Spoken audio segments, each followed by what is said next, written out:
What is going on, guys? Jack here, and welcome back to episode 88 of Park to Prem here with Tower Town. And well, today we wrap up a year and a decade. Yes, 10 years we've been in charge here at Tower. Of course, last episode concluded the season. If you missed it, do go check it out. And today I thought we had to start on the profile of Russell Shuttleworth, because I feel like this guy here really epitomises the journey that we've been on. He joined us way back when we were in the National League. He has played 20 plus games every single year, and in the last 2 years he's gone from strength to strength, playing out on the right hand side for us. Anyway, you might have noticed something a little bit different on this page here, or indeed in the top left, or indeed just on his profile, because we are moving into the future, folks. Yes, I have gone ahead and updated the Tower Law badge. I have also made a little stadium image for when we move into our new ground, which we'll put in game. Right now, we're not yet leaving the Gateshead International Stadium, but we are, of course, moving into a new ground. And, well, with that, with the promotion, I just felt like we needed to hit a bit of a refresh button here at Tower Law. So let me know what you make of the badge. I'm pretty happy with it. Bit of a unique design. I wrote a little bit of a write-up on Twitter explaining some of the design choices. There's definitely things that I know people are going to go, why didn't you do this? Why didn't you do that? I did what I thought I liked, and I think it looks cool. So yeah, we've stuck with it. I'll now put on a big stadium picture so you can see it. There's a few little Easter eggs hidden in there, but I think it came out pretty cool. I actually grabbed some concept art of Cagliari's newish stadium. I think they're building a new stadium, and kind of repurposed it, you know, gave it some Tower Law flair, and it will be appearing in game from next episode, where of course we will be in our new stadium, which has had us increase in capacity. So it previously was going to hold 7,500 fans. Now that we've been promoted, that many fans don't fit into a Premier League ground. And, well, luckily for me, the board decided to go and pay loads of money to do that work. So, yeah, we have just spent, I think, about £7 or £8 million, £8.7 million spent on ground maintenance. That is to add in 5,000 more seats so we can use our new stadium at the start of the year. But I think that's worth paying for, because I don't want to be playing at a stadium that's not ours. I want to be playing in the city of Tower Law. I want to be playing on a football pitch that geographically, I believe in England at least, sits the highest above sea level of any football ground. That's their current ground. In my head, the Law of Tower Law, we built on top of the old stadium. Anyway, we've rambled on for long enough already today. Today's the end of season wrap-up. We've got so much to get through. I'm not going to follow the same format as the previous episodes, because I want to take more of a look back on the last 10 years rather than a look at everything that's happened. We'll still run through all the awards and that kind of stuff and have a quick look at the year as a whole, but it could be slightly less in-depth in some areas, but there's other stuff to cover. So anyway, let's start with this year. Season number 10, promoted to the Championship, winning League One comfortably. Of course, we changed to a 4-4-2 system that was working really, really successfully, and I wanted to go ahead and use it again this year. And of course, the big news going into the season was that Andrei Shvetsov had got a work permit, something that he had not had during his previous 4 years at the club. Yes, 4 years he was at the team before he was able to play for us. It makes you wonder what could have been in League One, and indeed earlier, had he been able to come into selection. And well, as you can see by his stats here, he ended up being a real game changer for us. He got man of the match in almost a quarter of the games he played in. Really just a top draw player. And yes, I can look back on the signings that we made this year. And we did make some, notable signings, but really he was the big, addition to the team. In truth, when you look through the squad here, we really didn't add that many new first-team players. Obviously, Alex Blesser came in. He only played 6 games as a starter, 22 appearances on off the bench. I really wasn't sure how we were going to step up in the Championship. And actually, I think Andre Dezel had his highest ever average rating at the club, which beat, I think, Max Haygarth's record from about 5 or 6 years ago. So that gives you an idea of how we adapted. And of course, we have such a young squad that we didn't really need to sign new players in, because some of our younger players were just kind of developing and, were Championship ready. I mean, when you look across the team here, what a team performance it has been. Shvetsov with 30 goals, Molyneux with 25, Kosic with 16 from wide midfield. Just a perfect example of one of those players who really has risen up through the ranks here at Tower Law. and just kind of progressed at the same rate at which the team has progressed. Of course, we are now going to be going into the Premier League, and I am, in this episode, as well as doing the 10-year review, going to talk about my thoughts going into next year. But in truth, I feel like our long-term planning, the way in which we built the squad, really is what set us up for success this year. And that's a really, really good feeling. It does make me wonder, how much can we stick to that going into the Premier League, but we're going to do our damnedest. So, of course, tactically, we stuck it out the exact same way. This is the team of players who I think we're going to keep playing next year. We'll talk about this shortly, won't we? But I am already thinking ahead and panicking ahead to the Premier League because we, as you found out at the end of last episode, we don't have a lot of money. We really don't have a lot of money. 27 million. I know that sounds like a lot in the grand scheme of things. A wage budget of 422,000. Excess sounds like a lot. £600,000 wage budget is going to put us comfortably rock bottom of the charts. I checked the Premier League, the current teams in the Premier League, and I think the lowest was £1 million per week, and that was Blackburn. So we are way below even the lowest from last year, and I don't want to acknowledge it too loudly, but Blackburn did get relegated with their wage spend. Anyway, let's focus on the positive, shall we? We'll go into the best 11 when we do a 10-year roundup, but in terms of end-of-season awards, Andre Dessel ran out comfortable victor. Again, he's kind of just a bit of a weird unsung hero. Of course, got that unfortunate injury to end the year, but the fans absolutely love him, and I love him too. I mean, a 7.86 average rating in the league is ridiculous. It's going to be interesting, right? Because I've come to the conclusion that I probably have to replace him going into the Championship. Into the Premiership. The big question for me is it Andre Dessel? Is it the individual? Or is it the deep line playmaker in our system that really makes things tick? If we get a different player who's even better, are they going to slot into the system and do even better than Andre Dessel?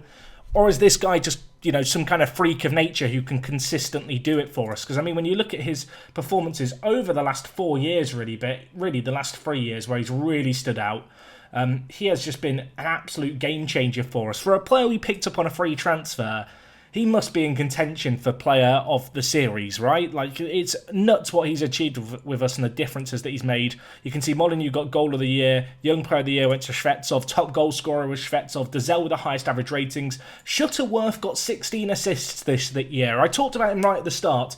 Most assists he's got in a single season, and he was top draw for us. He really does slot into the system. He regretfully does kind of fall into a similar spot to Andre Dessel, where he's good, and I will give them chances in the Premier League, but I feel like I have to sign alternatives to them based on the fact the Premier League is such a monumental leap up. It's hard to know how much credit I should be giving the players and how much it falls on the system itself. Anyway, you can see here, Smoljo with the best pass completion, really a testament to the way we work the ball out from the back. Hugo with most yellow cards is always a concern. I think he's held that mantle for the last 3 seasons in a row. He loves the colour yellow, does Hugo. Most red cards, only 1 to Vasily Ignatovic. I think we only had 1 all year, which is pretty good for us. Anyway, you can see here, end of season review. Obviously, the Cups were very disappointing. We didn't do anything in the Cups this year, but it didn't really matter in the grand scheme of things. And if we just look at past league positions, you can see we were always consistently up there. Of course, we did move into the automatic promotion spots pretty late on, but, we were second midway through the year, and we were, whilst we never sat top of the pile, we were always really in amongst the pigeons and the teams doing things. You can see here, moment to forget, that 3-0 defeat to Crystal Palace, in my eyes, is actually what kind of kick-started this year. It really was that moment at which we just found some form and started performing, and of course that all kind of came to a head when we beat them 7-1 at the end of the year in the must-win game of the year to get a little bit of revenge for that defeat. Interesting that the match of the season was adjudged to be the Oxford United v Townlaw game at the very beginning of the year, the game which I had to replay off camera because I forgot to save the game. I don't know what was so special about that, because in the grand scheme of things, 4-2 was a tame result for our year. Anyway, club vision and expectations. So, it doesn't look like there's anything new here, which is good. And the expectations for next year are to fight bravely against relegation. So, that is very good. That's a very big relief, because I was very concerned the expectation was going to be avoid relegation And that would mean that there's a pretty good chance I get sacked if we do go down. The fact that we've got to fight bravely against relegation, however, means that even if we were to go down, as long as we put up a fight, I should still be in the job. And, well, we'll talk about, future plans going forward, but that in itself is a massive, massive relief. Do not underestimate how big that is for us. Anyway, you can see here squad dynamics. So Molyneux, Hugo and Dazelle considered the team leaders. Now Shuttleworth, Grant, Reyes, Sacco and Smolyo considered highly influential. I'd agree with that. You can see good support in the dressing room. Atmosphere's a little bit mixed. We've got a lot of youngsters who have had interest in them and that we rejected. So, of course, there's going to be a little bit of a question mark there. But the good news is it's not completely terrible. We can do a team meeting now for plans for next year.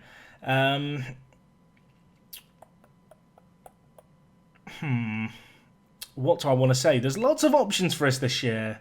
I'm going to say that we've done brilliantly to go up and it's going to be a tough season ahead. I'm going to bring in some new faces to help us fight as hard as possible to avoid relegation. Look at that. They love it. Good choice, Jack.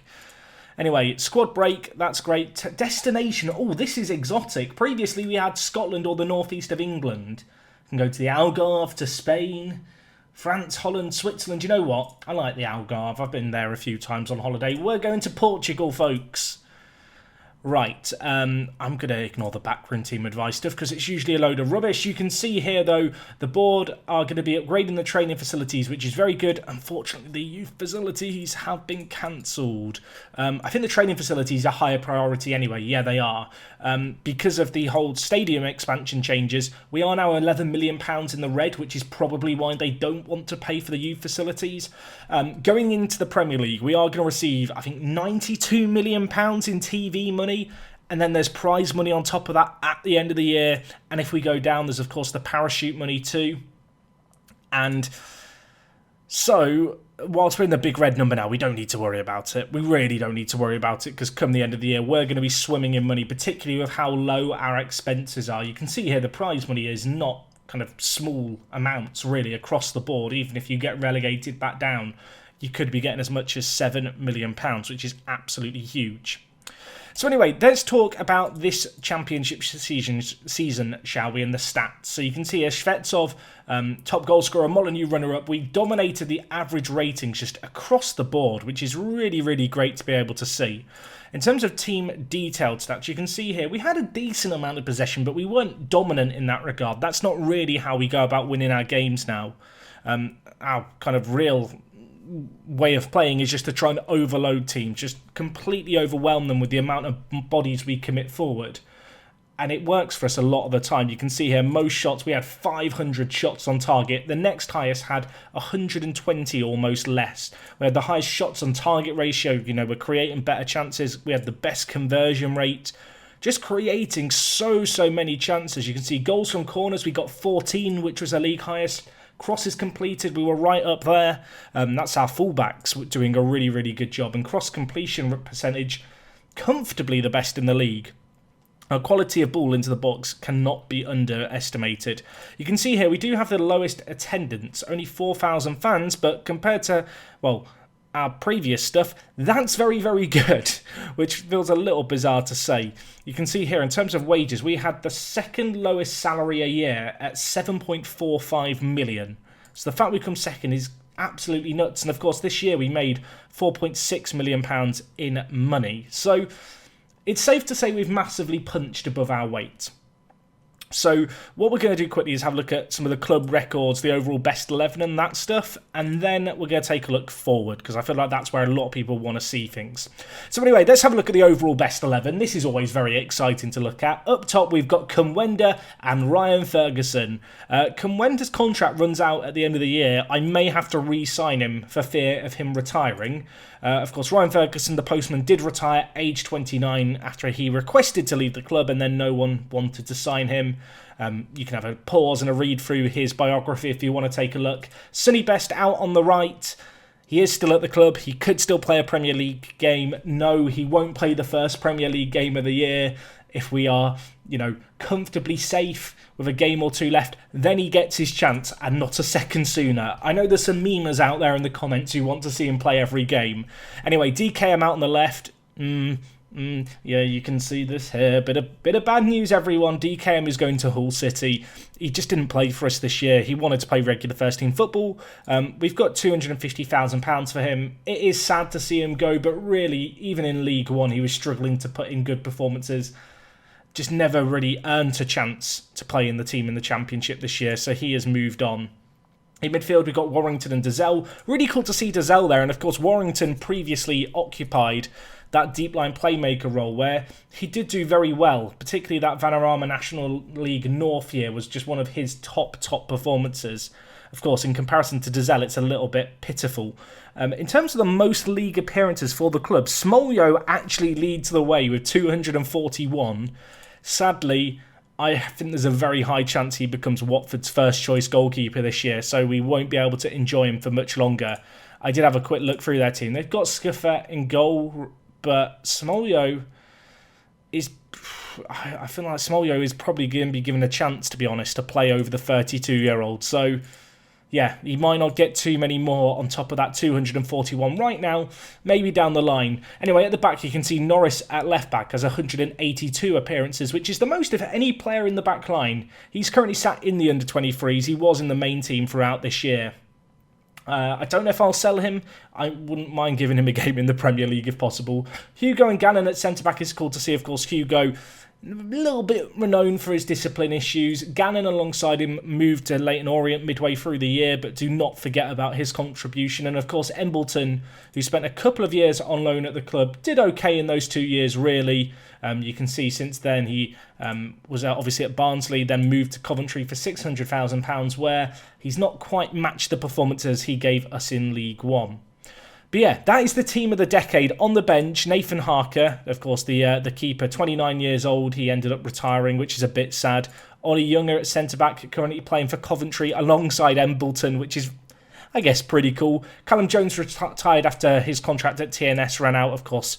We'll remember Jones from his performances in centre mid. Shuttleworth on the bench. I mean, he deserves to be in the starters, surely. And I'm almost certain that Leighton Stewart does as well. 141 goals is an absolutely nutty amount. The most league goals of any player. He is still at the club. Of course, he played very well for us that first year in League One. Never really, matched it the second year in the Championship. I just can't...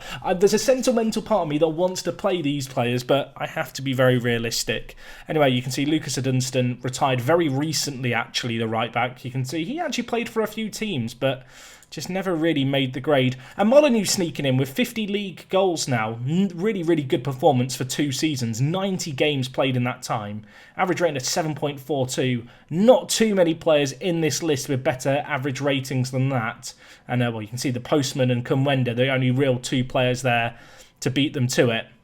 If we just look at records, this is all very, very cool to see. Most points in the year, 99. That was last year in League One where we were very, very dominant. Fewest points was 80. That record will be broken next year in the Premier League. Most league games won in a season, 30. That was a long, long time ago now.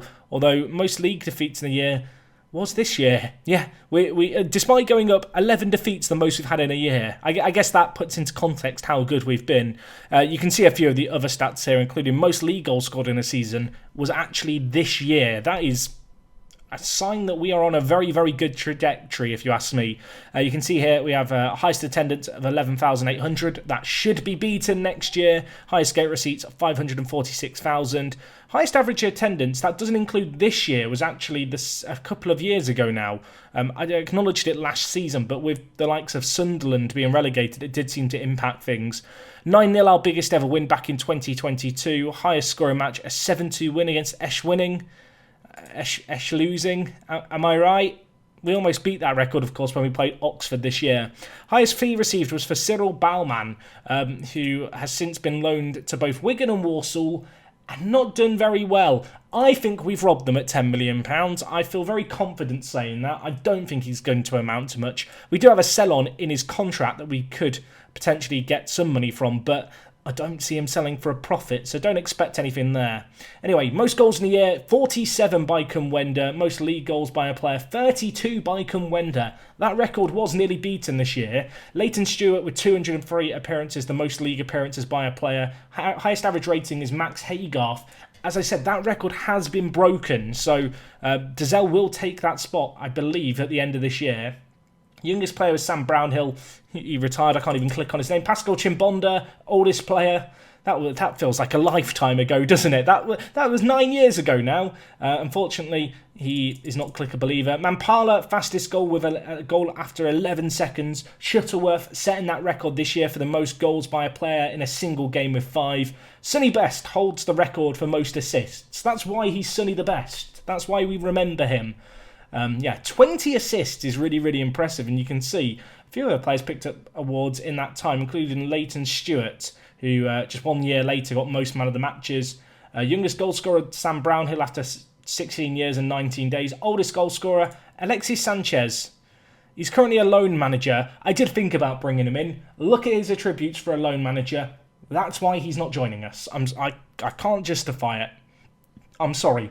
Anyway, you can see here a few other awards. A few of these sequence records. Just, in recent time, actually. Unfortunately, most goals without scoring, 3. That was earlier on this year. The fact that our record for most games in a row without scoring is 3 is pretty impressive after 10 years, if I might say so myself. And you can see last year when we were in League One, we set the record for most games without losing at 26. Man, we've done pretty well, haven't we? Obviously, highest league position is always a weird one because it's based on your highest position during the season. In terms of attendances, if we look at average attendance, this year we really smashed it out the park. It's almost 3 times what our previous best was. With us going into a new stadium, with us being in the Premier League, expect to see that again. Biggest win, Oxford, 8-1. Very, very nice. Most matches won in a row, 5 this year. A little bit down on the average. Not quite that 18 we got in our second ever year. Most goals by a player in a season. You can see a few past greats here. Shvetsov adding his name to this list of pretty established players in Towlaw folklore. And in terms of transfers, you can see here, these are the big signings that we've made over the years. And in terms of highest fee received, Michael Roof sticks out a little bit in recent years, doesn't he? So anyway, that's a little bit of a look through some of the records. I know a lot of you guys love to see those kind of bits, the records, the what-ifs, just a trip down memory lane, a bit of a nostalgia wave. But as I said, I don't want to delve too much this year into the Championship season, because it was a fantastic season, don't get me wrong.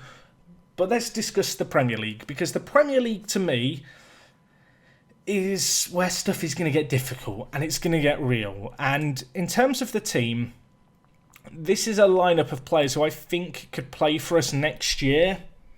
So the dilemma I've got basically is, we're going into the Premier League, we don't have a lot of money, and the reputation is going to be a massive problem. I know some people are saying, try and sign players from the teams going down. They don't want to talk to me. Absolutely no interest in talking to me whatsoever. It's actually crazy how low our reputation is. I really have to just show you this to put it into perspective. I know that we looked at it before. Our reputation sits here. We have the third lowest reputation in the Championship. But just compare the teams above us. 4 teams in League One with higher reputation. Most of the Championship above us as well. We are so far down this pecking order in terms of reputation. It's going to have a big impact on the players that we can sign, because whilst I might be able to attract players slightly out of our reputation range, they are going to expect big paydays to come and play for a club as big as ours. And I don't want to blow the money that we have on massive names. I feel like one huge landmark signing would make sense. Probably a defender, maybe a centre mid, maybe just an insane deep line playmaker. No disrespect to Dazelle, but considering what he was able to achieve in this system, what could a really, really super top-notch deep line playmaker achieve? That is something that I would love to, witness in the Premier League. I don't intend to change the system in the Premier League. I feel like it's a bit silly with the overall quality of players that we can attract, with the overall quality of players that we have in our current squad, to try and defend, because we don't have the quality at the back. Our star player is Shvetsov at this point. He obviously exploded around halfway through this year. He's currently listed, if we look here, at a Premier League player, quality player. I need him to come in and get goals, and I need Molyneux and Turnbull to support. In terms of striking options, I am considering selling Bravo. He's good, don't get me wrong, he's a solid player. He had a few moments of brilliance this year, but there are some pretty big teams interested in him, including Real Madrid. I have no idea what kind of money we could get for him, but considering we brought him in on a free transfer, If we could get, I don't know, £7 to £10 million, that would be pretty good money to go out there and reinvest, to try and, give ourselves a little bit more wiggle room. Mr. Dessa's got interest in him again, but obviously we rejected a £35 million bid in the winter. I don't want to sell him now. He's homegrown at club. He's got 14 leadership and good determination. I feel like this guy could be a future club captain. I would love him to just be a one-club man, a player who just plays for Towlaw his entire career. He is a little unhappy at the moment, and he has, got 3 years left on his current contract, so that's going to be something worth monitoring. But I do certainly intend to, give players like him, players like Kosic as well, contract extensions. Kosic only has 3 years left on his current contract, but I have recently offered him a new deal. You'll see here, he's currently on £2,000. The new deal that I've had to offer him is him on £20,000, because this is the other issue, right?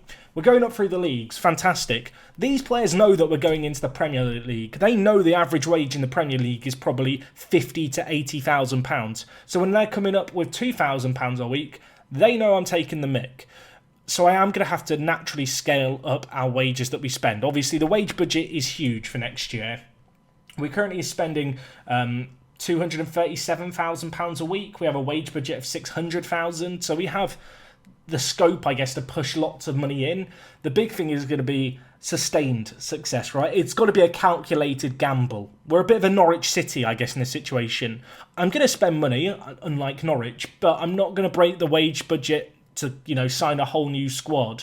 And any big signings I do make either need to have relegation release clauses, which mean we can cash in on them, or top division wage reductions, probably 30 to 40%. So if we do go back down, a player like Kosic, for example, we're not going to be paying him £20,000 a week in the Championship. It would scale down appropriately to, £15,000, which is still a quite large amount of money, especially for us when you compare it to this year, but it would be manageable. So how do I think we're going to do this? So you might have noticed the first team right now is a little bit more stripped down than it was previously. And the reason for that is that players like, if we just sort here, players like Needham, Diawara, DKM, Jacobs with his banana boots, I've just got to look to move on. This year they barely played in the first team. Needham made 7 appearances. Diawara made 5 starts. I don't want to sign players and keep these guys in the first team. It makes sense to move these players on if I can, and then basically replace them with, just further squad depth. So in terms of the team, this is kind of a rough selection that we have here. And I feel like it's a squad in an okay position. As I said, we might end up selling Bravo. You might have noticed that Matasevic I've promoted. He's developed really well as a centre mid this year. That's really been a big focus of his development. He is very, very unhappy at the moment. I'm hoping that after a promotion and after we establish ourselves, hopefully as a Premier League team, he'll want to discuss new contract terms. He's attracting so much interest from everywhere. I would like to start bedding him in next year. And that's a big thing, right? Going into the Premier League, I still want to be giving youngsters chances like we have done throughout. But rather than sign a load of players and kick the youngsters out, I'd like to sign a load of players and then kick out the backups of this year. And I want to sign players who, if we do get relegated, if it doesn't quite go to plan, are going to be happy to play for us in the Championship and that shouldn't immediately be forcing moves. We need to make it sustained success here. I could very easily go in and loan a load of players this coming year, but that doesn't really make any sense. We need to build a team not relying on loans. Obviously, with us being promoted now, the partnership with Manchester United is going to be terminated, so we don't have that as an option. But just in general, I would like to reinvest the Premier League money we're going to get, but I'm going to try and do it smartly. And I'm not conceding defeat because I do think we can stay up, but it's a massive, massive gamble. And now that I know that the expectation is just to battle bravely, I don't need to gamble as much. So in terms of signings, here's what I'm thinking. I'm thinking that Shuttleworth I would like to give chances to, but he too might end up on the bench by the end of the window. I feel like Shvetsov, Molyneux, Kosic, 3 players we can rely on this year. I think these are guys are close to Premier League ready. Perhaps Shvetsov more so than Jimmy Molyneux, if I'm being honest. But I feel like between them and Turnbull, the striking position is solid. I might look to loan out Eric this year as well. That's something that I have been weighing up. Obviously, in the midfield, we're going to need a wide attacking man of some description, someone who can play on either side. Could be Shuttleworth. gets replaced. It could be a backup to Shuttleworth. It kind of depends on where our money can stretch. I feel like at centre mid, that's where we really do need to make improvements. As I said, Dazell's played great this year, but he's not Premier League quality. There's no way that I can look you square in the eyes and say, yes, he's ready for Premier League football. He's just not, and he probably never is going to be. I feel like he'll be a more than adequate backup. And Collie Sacco, who this year has been our box-to-box midfielder, he's just not good enough for the Premier League. He's not well-rounded enough. You know, he lacks in a few very, very important areas. He's into the last year of his contract. He's 27. He's not getting any younger, any better. So I do feel like centre mids is definitely an area of concern. Dazell and Sacco will end up being the backups, though, in this area, alongside players like Matasevic and Blesser, for sure. Defensively, Mr. Dessa obviously makes a whole lot of sense. Hugo is one of the big influential members of the dressing room, so I anticipate he will play again next year, potentially alongside Williamson. I'm undecided. I do really like Williamson, and at 20 years old, he could benefit massively from playing in the Premier League. Obviously, playing regular international football now is huge. He's either-footed, which is very nice. At worst, he will be on the bench next year because he can play right centre-back and left centre-back very, very well. He's kind of an ideal third-choice centre-back. A left-back, Carlo Rice, is not good enough. I need to look at better left-backs. 9 marking, 12 positioning, 11 tackling. He doesn't even have the redeeming qualities of going forward, right? I mean, he's had a good year with 4 assists, but considering how important wing-backs are in our system, he's just not good enough. So that's that. And then we come to the big one, right? Because the goalkeeping position. I've got Smoljo here. This is more out of hope than anything else. I think I have to accept he has gone. I've got a target though. I've got an idea for who I want to sign, and it's a Cardiff City player. They're in the playoff final, so it'll be interesting to see if they go up. But the player I'm looking at is Christian Walton. Now we're currently scouting him. I looked at him last year when I thought we might lose Smoljo, and the only reason I didn't sign him was because his wages were a concern. But he's 33 years old, he's very, very experienced. You can see here he's played a few seasons in the Premier League, in fact more than a few years in the Premier League, and for some of these years he's been a regular player. I'll be honest, he's not got the best average ratings here, but I think what's certainly worth acknowledging is the fact that when he's played in these various teams, they have stayed up. You can see here, obviously, West Brom stayed up for 2 years when he was in goal. Sheffield United stayed up for 2 out of 3 seasons when he was in goal for them, and he kept 10 clean sheets in the year that they went down. I feel like he would make a lot of sense, and he's got a lot of quality about him, which I think is important. If we just compare him to Smoljo, you can see better shot stopping, better aerial ability. Lacks a little bit in the kind of pace and communication department, perhaps as more of a sweeping player. But on the whole, there's a lot to like about him, and I don't feel like he's worlds apart. And you will notice, or you might not have noticed yet, he's currently in the last year of his contract. So come the end of this month, we may well be able to approach to sign him. So he is a big transfer target for me. I think if we can get him, that would be a goalkeeping position sorted. It would be a very WorkTheSpace signing because he's not very young. But as a stopgap until we can, maybe find someone who's even better and younger and develop them, I feel like he makes a lot of sense. You guys can let me know what you think. I think, he's played in League One this year. He's kept 17 clean sheets. He's done well in that league. Obviously, was disappointing, I imagine, to get relegated with Cardiff City last season. Is he Premier League quality still? I think there's still maybe a question mark about that. But in terms of what we can afford within our budget, it's pretty good. In terms of the wage spend this year, I don't want to be spending more than probably £30,000 a week on a player unless they're an absolutely insane player. But there is definitely positions that need to be resolved. I feel like we're going to be looking potentially in South America, probably in Croatia and other Eastern European countries where, there might be a few players who are playing for lower rep teams on lower salaries that we can attract. I have looked at the players coming down from Premier League teams. I have made a conscious effort to scout them. I have also looked at Leicester, who have been relegated from the Championship. I can't afford any of their players' wages. You look here, Blackburn's lowest earners are on kind of £20,000, which would immediately make them the big earners in the team. If we just look at, some of the players most kind of recommended our way, Ross Jones, for example, he's £5 million. That's a sixth of our budget suddenly gone. Obviously, I don't really need a centre-back either. But the wages on a lot of these players are just far, far too high for us to ever be able to afford. I mean, let's just have a look. How much would you want for Ross Jones? They want £20 million for him. I don't have £20 million. In fact, it'll be slightly more than 20 million. But this is kind of the issue. I could end up spending my entire budget on the one player in Blackburn's team who's got quality and whose wages I can afford. We are going to be looking further afield than England. The one fortunate thing really is that so much of our current first team is homegrown in England. I've not got to worry about that limit. Of course, when you register a team to play in the English Premier League, you have to have 8 players who have played in England for, during their junior years. A lot of our first team is already homegrown. So with that in mind, we can, look slightly further afield, which is a little bit of a saviour for us. But it's tricky. It's going to be a very, very long summer, and I'm under no illusions for how tough it's going to be. I'm hoping we're going to find, a few gems for really, really good prices. But it's going to be our biggest challenge yet. And I mean, Bravo's now unhappy. That's gone well. He's not gonna be happy. That's fine. No one cares about him. Molyneux. Solve his problem.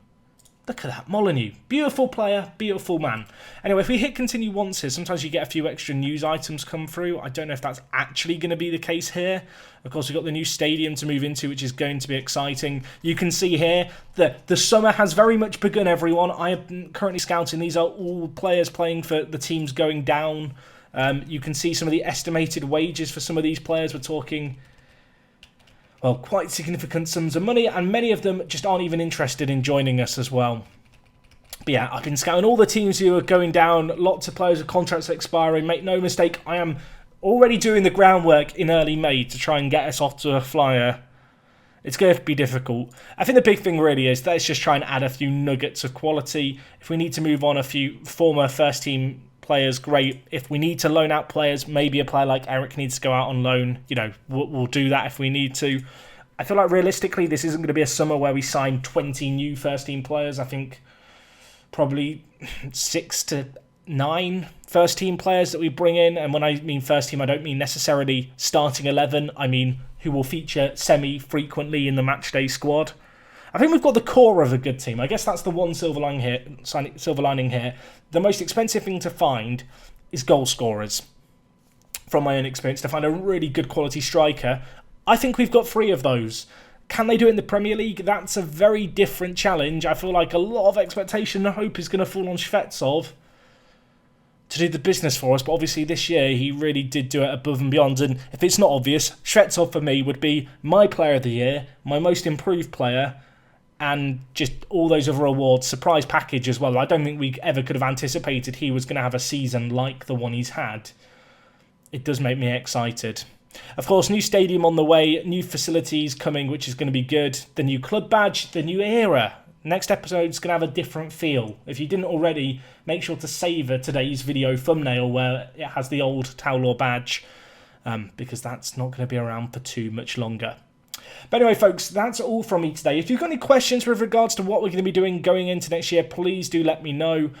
This was a bit of a off-the-script end-of-season review. I just wanted to spitball a lot of the thoughts going on in my mind. It's going to be a tough season ahead. We'll see what wheeling and dealing I've been able to do, Harry Redknapp style, I suppose, next time. And yeah, I just want to say once again from the bottom of my heart, thank you for the ongoing support of this series. Absolutely crazy to see more and more of you watching it every day. I'm happy to be able to provide a distraction from anything and everything that might be going on in your life. Right, that's all from me. I've got a busy summer, not a lot of sleeping ahead. I'll see you soon. And well, Premier League, Towlaw Town. Parks to Prem, I guess is technically done now, but in reality the challenge is only just begun. I'll see you next time.